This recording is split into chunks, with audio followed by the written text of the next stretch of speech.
Aloha, and welcome to Books, Books, Books, a talk show on books that we think you should read. I'm your host, Mihaela Stoops, and today we're talking about The Queen of Moloka'i, a book by Kirby Michael Wright. My guest today is the author himself, Kirby Wright.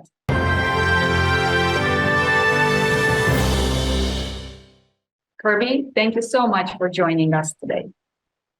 Thanks for having me. Well, before we start our conversation on the book, I'd like to play a little promo.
So, Kirby, this is a book about your grandmother.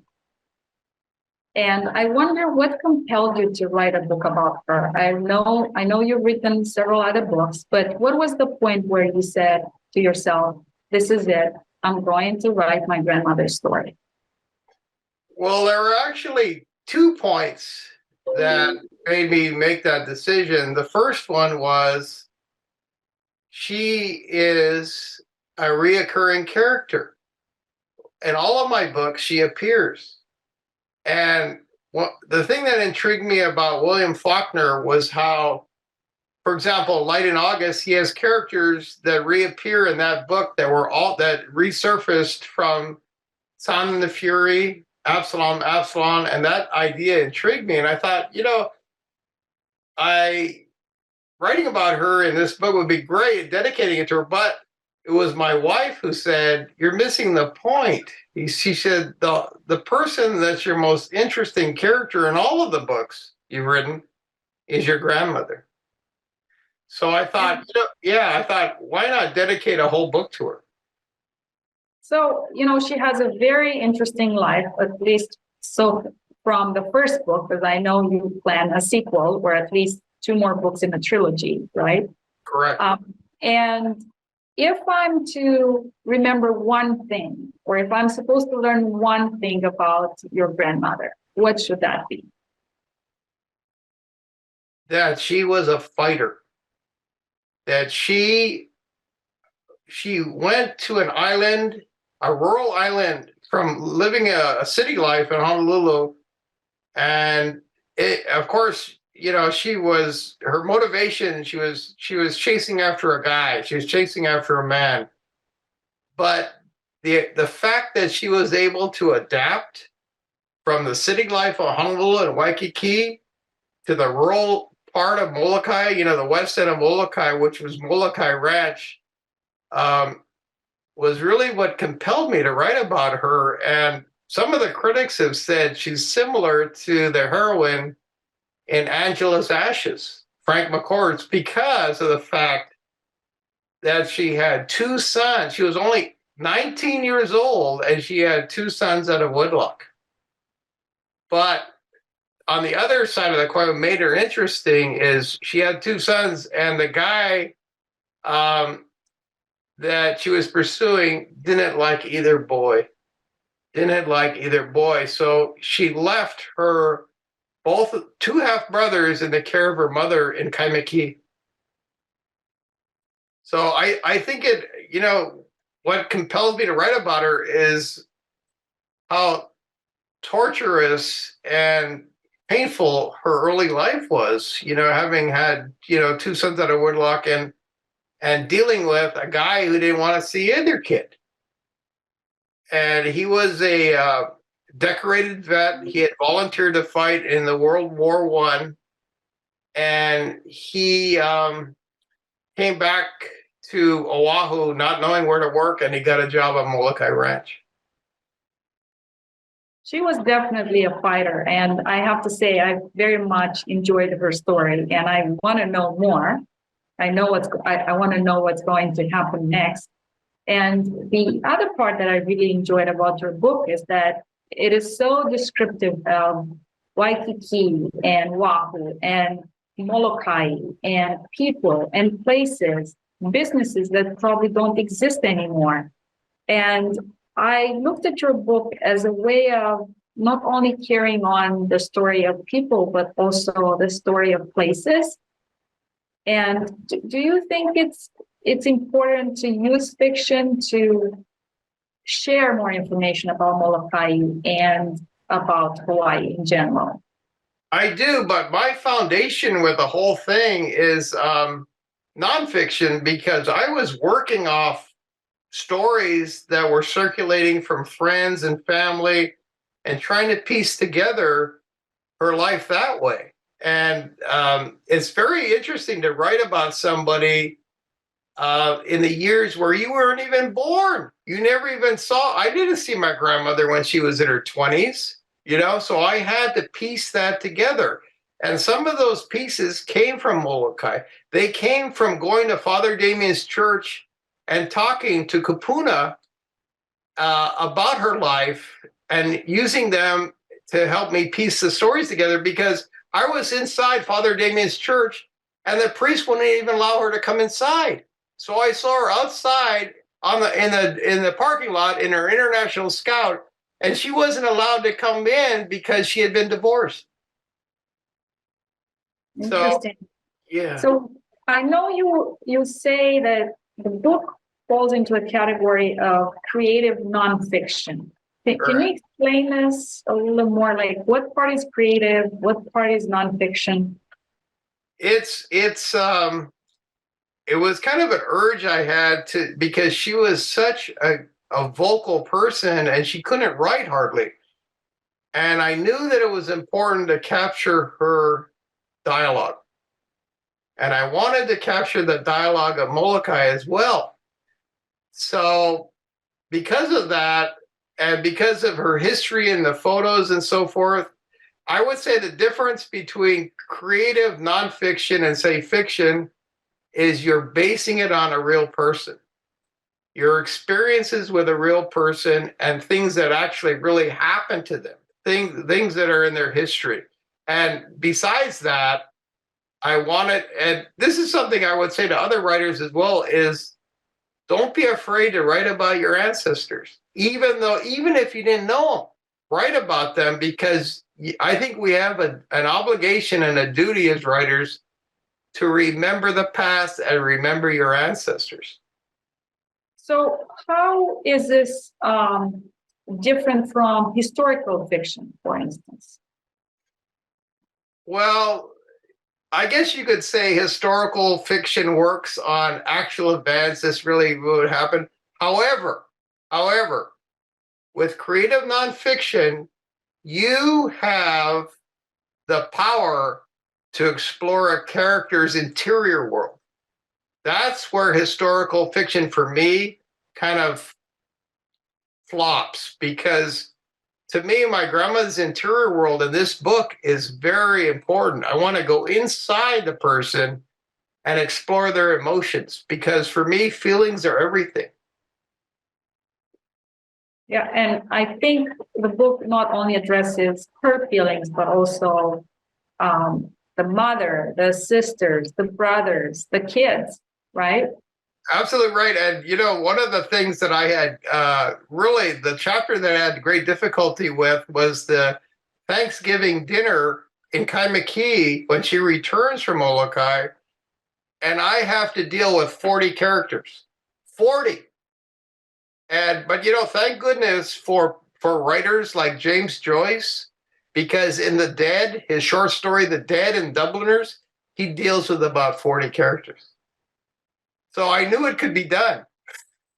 Well, it was a beautiful description of a Thanksgiving dinner spreading over, I don't know, probably 24 pages, or at least a dozen, with all the food and all the events. I really enjoyed that part of the book as well. And interestingly enough, you also include, back to Molokai, you include some stories of Robert Louis Stevenson being on island and his writing process and the stories that the locals are circulating. So when, in general, or maybe for this book in particular, were you inspired or shaped or influenced by any other famous writers? I would say my primary influence as a writer would be Fitzgerald, F. Scott Fitzgerald, for the reason that he said. And what he said was, if you're a new writer, I would recommend you starting out with poetry. He said, begin by writing poetry. Well, why? I thought, well, guess what? It kind of teaches, whether you're a good poet or not, whether you get published or not, it teaches you how to be succinct with words and how to be sort of minimalist and create power just through minimalism. So there's a kind of a little bit of a connection there with Hemingway, who wrote in a journalistic minimalist style. So I was at the University of California, and I was reading an autobiography by Fitzgerald, and that's what he said. He said, begin with the poem. So I took that to heart, and I started out by writing poetry. Interesting take. And when I think of poetry, I also think of a certain rhythm or music created by the words. So it's not just trying to convey the best message with the minimum amount of words, but also it kind of sounds good as well. Absolutely. And as far as the minimalist take with Hemingway, I knew that there was so much material that I needed to really refine it a little bit and create, if I could, Hemingway's iceberg technique, where stories that I read by Hemingway, such as The End of Something and the stories about his father in Our Time, there's a whole undercurrent. And I was thinking, why is that story? I can't shake it loose. It's always with me. What is it about this guy? And that was Hemingway's iceberg technique. So, I tried to incorporate three writers' advice, and that was Hemingway, Fitzgerald, and Faulkner. And Faulkner, of course, for the reoccurring characters. And when I glanced at some of my previous work, the grandmother character is a pivotal character. She's pivotal in almost all the books. Well, she's definitely at the center of this first book of the trilogy. And the book ends with Julia, your grandmother. She's in Molokai. She just returned from Oahu after seeing her family for Thanksgiving. And she's given an opportunity to purchase a large parcel of land, which would translate possibly, I don't know what's coming next, but I'm thinking that this may be a way for her to, do better financially. While her relationship with Chipper, it seems at this point that may not lead to a marriage. Absolutely. And I think that her mentor at that time was real life and real person Sophie Cook. Sophie Cook was the wife of George Cook, who ran Molokai Ranch. He was the manager. And Sophie Cook kind of took her under her wing. And she says, Julia, as a woman in your 20s, you're cleaning my home for a living. You're scrounging around trying to find work. The only way you're going to get ahead is to own some land. And she took her from the West End, from the Moloka'i Ranch area, Kuala Pool area, to the East End. And my grandmother saw the terrain. She had never been to the East End, and she saw the terrain change from kind of an African savanna on the West End to these beautiful mountains, green, all green. So the West End is kind of dry, and the East End is completely lush. And I think she was flabbergasted, and Sophie Cook took her to a property she wanted to sell, and the property was an ahupua'a. And my grandma said, "Sophie, let me see if I got this right." And she was standing on the beach at the ahupua'a was called Hale Kawe Kapu, home of the sacred waters. And my grandmother turned and said, she says, "Let me see if I got this right, Sophie. It starts at the beach and it ends at and Sophie says it ends at the sky." So it's the entire track from the, and that was an original land division from King Kamehameha to his ali'i who helped him conquer Oahu. And besides that, Sophie mentioned that the land, that ahupua'a had provided sustenance for Kamehameha's warriors on the West End where they were training before their assault on Oahu. So Sophie Cook, this is her real name. You It did is. not alter any of the characters' names. Yes, I didn't alter it. In fact, Sophie, this really impressed me as a little boy. Was I visited with Sophie Cook. She was the first person to record me in a tape recorder. I had never heard my own voice, and she played it back. I was just amazed. And Sophie Cook was the first person to write about my grandmother. She wrote about her in her book, Sincerely Sophie. And I remember walking by a Honolulu bookstore as a little boy and seeing the book all in the window.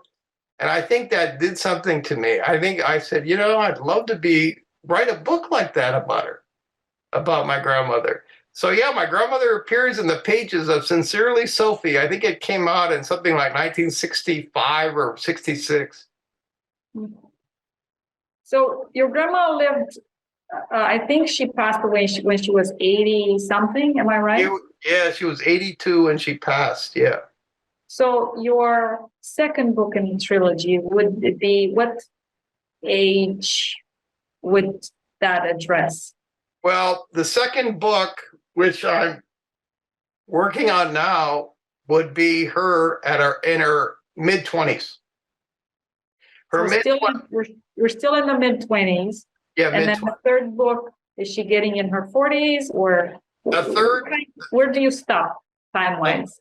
The third book will end at the war, the outbreak of World War II.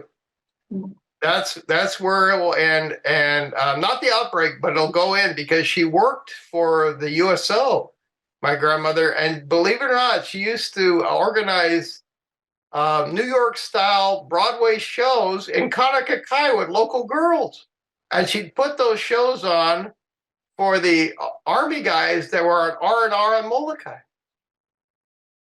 Yeah, so she was the one who discovered the local entertainer Melvin Lead. Have you ever heard of her, Melvin Lead? Yeah, she discovered her on Kaunakakai and had her do her shows. She was one of the girls dancing in her show. So that's what's coming in the next two books then. That's what we need to look forward to. Yeah, and what'll be interesting too with book 3 is it'll juxtapose her life on Moloka'i during the war and what my father was doing in the Army, because he volunteered immediately because he was the student body president at the University of Hawaii. So, the colonel got all the guys together that in ROTC at University of Hawaii. My dad was there, and Sparky Matsunaga, Daniel Inouye was there. And the colonel says, whatever guy lousy coward doesn't want to step forward and volunteer, I want to see who you are. And they looked at each other. I'm not volunteering. I'm going to go right in. So he went in as a second lieutenant.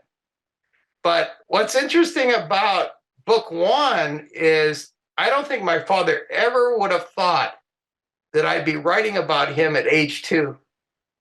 because in that Thanksgiving story, he's 2 years old. Right. So I got a lot of fun. I had a lot of fun with that one. So, the thing is too, when you're writing about family, everything kind of spreads out, and you can encompass it's like you're at the beach and you see a school of fish and you want to throw that net wide, or you want to do hooky low because you want to maximize your catch. So it's similar with writing, because here you are dealing with my father's mother. Well, heck, I'm going to throw that net wide and I'm going to catch him too. Well, that's a good idea, and I hope that there's more information about your dad and your uncle in the next books as well. What happens with them, and of course your aunties, and that would be interesting as well. But I think it was very painful though for my father, because he was not allowed on the Moloka'i property except for a month in the summer. So both sons would visit her. His brother is named Bobby, who is a local restaurateur.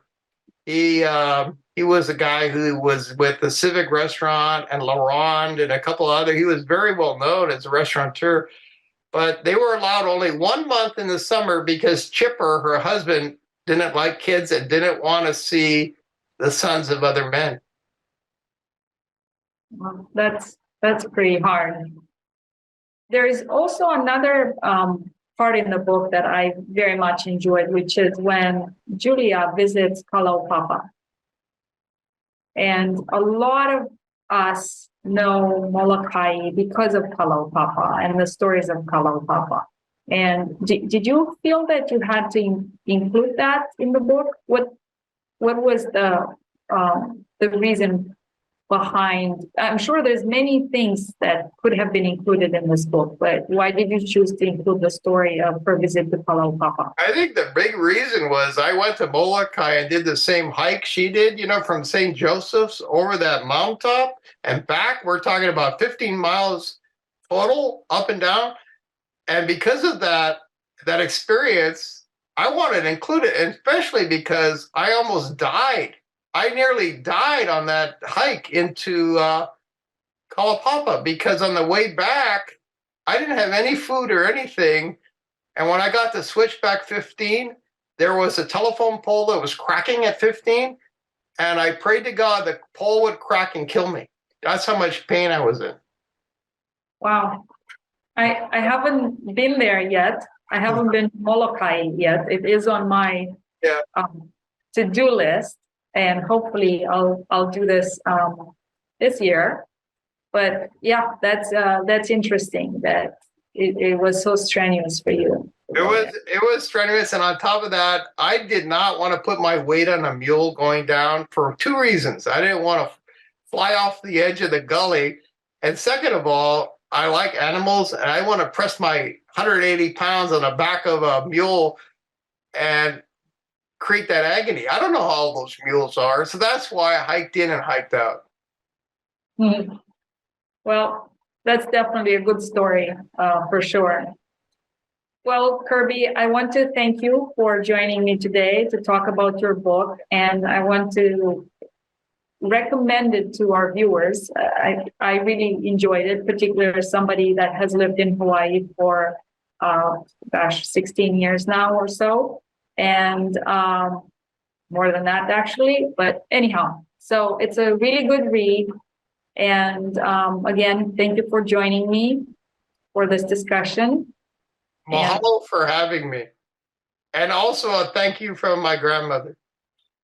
Of course. Well, until we meet again, ahui ho. Ahui ho, and then book 2 will do. How's that sound? Yes. Okay. Yes. Book 2. Excellent. Thank you so much.